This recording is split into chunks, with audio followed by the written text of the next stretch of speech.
Good day, ma'am and sir. I am Novelyn D. Navarro. I am 34 years old. I was born on November 7, 1991 at Minagbag, Quezon, Isabela. I am married with two daughters. My eldest is 12 years old and my youngest is 1 year old. I was the second child born among my two siblings and presently residing here in the Philippines.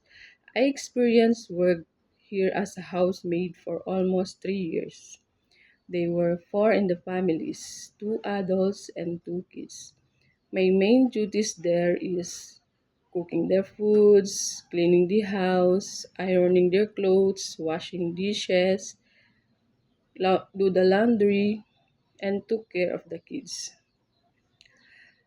To my future employer, if you hire me, I promise to do my duties and responsibilities and finish my contract and extend it if you need me. I hope you give me opportunity to work at your family. Thank you and God bless.